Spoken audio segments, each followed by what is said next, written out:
In 1990, the MD-11 entered airline service carrying the weight of everything McDonnell Douglas needed it to be. It was supposed to outrange the DC-10, cut a crew position from every cockpit, and burn less fuel doing it. Within a year, the real performance numbers came in hundreds of nautical miles short of what airlines had signed contracts for, and Singapore Airlines walked away from an order for 20 aircraft. 24 years later, the last passenger MD-11 landed at Amsterdam, and the type looked finished. It was not. The freighter version was just getting started. McDonnell Douglas had been chasing a DC-10 replacement since 1976, long before the DC-10's cargo door failures had finished damaging the company's name.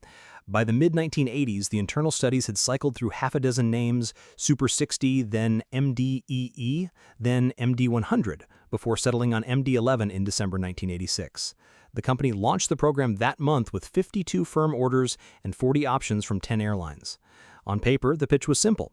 Take a proven trijet, stretch it, modernize the cockpit, fit better engines, and sell it to every DC-10 operator that needed a replacement anyway. The problem was timing. Boeing had a clean-sheet twin-engine widebody in development that would become the 777, launched in October 1990. Airbus was building two aircraft at once, the A330 and the A340, with the A340 program already committed in 1987. Both competitors were designing around a regulatory shift that was working against every trijet on the market.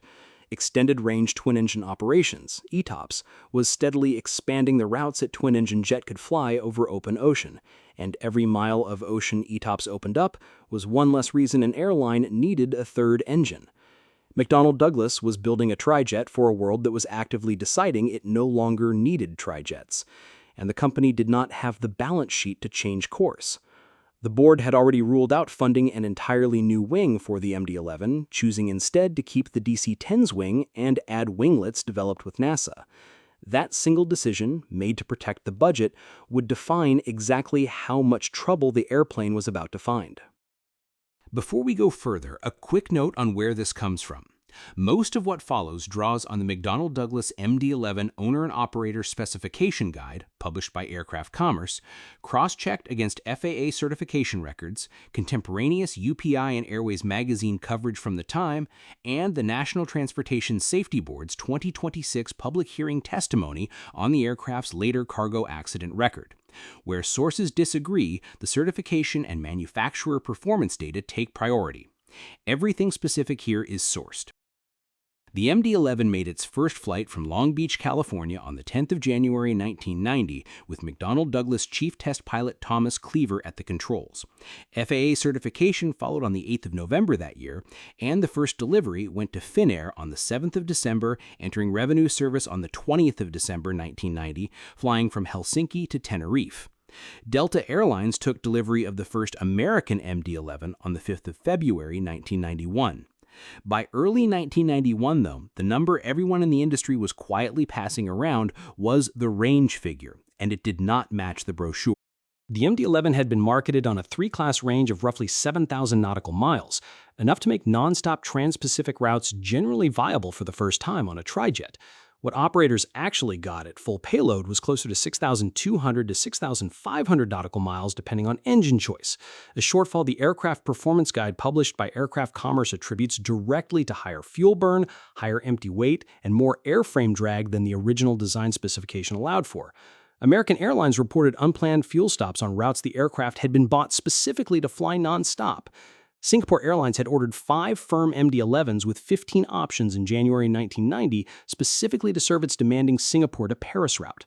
By August 1991, Singapore's fleet planning director, cited in contemporaneous UPI wire coverage, said plainly that the route's length made the shortfall impossible to absorb, and the order was canceled in favor of the Airbus A340-300. The range problem traced back to a decision made years earlier and hundreds of miles from the fuel tanks.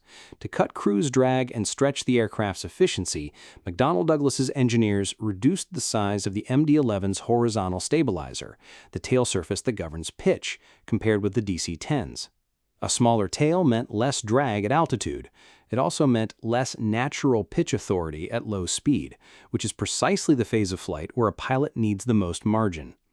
The fix was a computer system called the Longitudinal Stability Augmentation System, LSAS, which continuously pumped fuel between tanks, including a dedicated tank in the tailplane itself, to keep the aircraft's center of gravity trimmed and mask the smaller tail's shortcomings.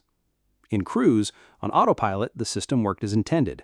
The trouble arrived during the flare, the final seconds before touchdown, when the autopilot disconnects and LSAS scales back its own intervention. Pilots who had flown the DC-10 for years described the difference immediately. An airplane that had been forgiving down low was replaced by one that demanded full attention at exactly the moment everything else already did. This did not make the MD-11 an unflyable aircraft. Crews trained specifically for the transition, and the overwhelming majority of MD-11 landings across 3 decades of passenger and cargo service were routine. What the smaller tail and the LSAS workaround produced was a narrower margin on a bad day. The gusty crosswind, a bounced touchdown, a tailwind nobody accounted for. Enough bad days accumulated across enough operators that the type earned a reputation, fairly or not, for punishing mistakes other wide-bodies absorbed. That reputation followed the MD-11 into the one part of its career where the passengers who had judged it on comfort were no longer in the room. If you're finding this useful, a subscribe helps more than you'd think. There's a lot more of this coming. By the mid-1990s, the MD-11's passenger story was closing faster than McDonnell Douglas could write a response to it. American Airlines had ordered 50 MD-11s and ended up operating 19 for less than 8 years before replacing them with a 777. Japan Airlines, which had taken delivery of 10, began retiring them before the decade was out. Total passenger production ran to roughly 131 aircraft, against a company projection north of 300, and by 1998, the last new MD-11 rolled off the Long Beach line, configured with a passenger cabin at all. Every airline that had bought the aircraft on the promise of nonstop trans-Pacific range now owned an airplane that could not, at full payload, keep that promise, competing against an Airbus A340 that could, and from 1995 onward, a Boeing 777 that outperformed both of them on fuel burn per seat. What happened next is the part almost no coverage of this aircraft spends enough time on. Airlines retiring MD-11s from passenger service were not scrapping them. Most were parking airframes with, in many cases, fewer than 15 years on the airframe clock and structural life left for decades more. And a completely different kind of customer was looking at the same aircraft and seeing something the passenger market never valued in the first place. Cargo operators do not care about 3-class cabin width, dated interior finishes, or how an airplane compares to a newer jet on a boarding gate brochure. Cargo operators care about how many pounds an aircraft can lift, how far it can carry that weight, and how cheaply it can be acquired against a fleet that already needs replacing. The MD-11 answered every one of those questions well for one specific reason. The passenger side had spent a decade treating as a liability. The same drag-reducing airframe changes that had shortened the aircraft's range at maximum passenger payload made it genuinely efficient at the lighter, more predictable payloads that a dedicated freighter carries. Boeing and Israel Aerospace Industries, which had by then acquired the design authority through the Boeing-McDonnell Douglas merger, developed supplemental type certificates to convert retired passenger airframes into freighters, strip the cabin, reinforce the main deck floor for cargo loads, cut a forward cargo door into the fuselage. More than 50 conversions were completed through the mid-2010s, adding freighter capacity to the global market without a single new airframe being built. An aircraft that airlines were abandoning as a passenger jet was quietly becoming one of the most cost-effective wide-body freighters available anywhere. FedEx became the defining example of what that conversion pipeline produced. The integrator built its MD-11 freighter fleet from both newly built MD-11Fs and converted passenger airframes acquired from American Airlines, China Airlines, Delta Airlines, and Swiss International Airlines, eventually operating close to 60 of the type at its peak, and becoming, by a wide margin, the largest MD-11 operator in the world. UPS built a smaller but still substantial fleet the same way. What both integrators were buying was not really an airplane with a damaged reputation. They were buying underfloor cargo volume of more than 4,600 cubic feet, main deck payload capacity that rivaled far newer aircraft, and airframes available at a fraction of what a clean sheet freighter would have cost at a moment when overnight package delivery was becoming a genuinely global business that needed exactly that kind of lift. The economics lined up in a way passenger service never had. Cargo networks fly at night on predictable schedules between hubs built around freight rather than passenger convenience, and a trijet's fuel burn matters less when the alternative is certifying an entirely new freighter type from scratch. The MD-11's structural bones, criticized for years on the passenger side for the smaller tail and the LASS workaround, were by now a known quantity that maintenance crews and pilots at FedEx and UPS understood in detail. An airplane once judged against the newest twin-engine widebodies on the passenger market was now judged against the cost of replacing an entire long-haul freighter fleet, and against that measure, it held up for years longer than anyone at McDonnell Douglas had reason to expect. By the early 2020s, MD-11 freighters that had first flown as passenger jets for airlines like Korean Air, Garuda Indonesia, and China Eastern were still flying nightly cargo routes across the Pacific and Atlantic, more than 3 decades after the type's difficult passenger debut.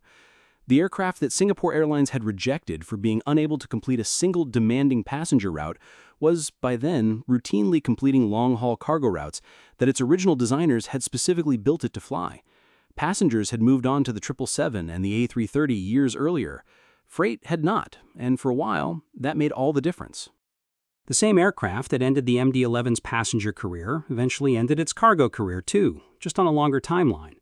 Boeing's 777F entered service in 2009 with 2 engines and better fuel burn, giving operators every reason to replace their MD-11s. But they couldn't retire dozens of trijets overnight. Then, on the 4th of November 2025, a UPS MD-11 crashed shortly after takeoff from Louisville after its left engine and pylon separated from the wing. 3 crew and 12 people on the ground were killed. Investigators later found that Boeing had documented fractures in the same pylon component as far back as 2011. UPS grounded its fleet, followed by an FAA grounding of US MD-11s. FedEx, which had planned to fly the type until 2032, worked with Boeing and the FAA on a fix. By mid-2026, a handful of its 29 MD-11s had returned to service, making FedEx the type's last major operator.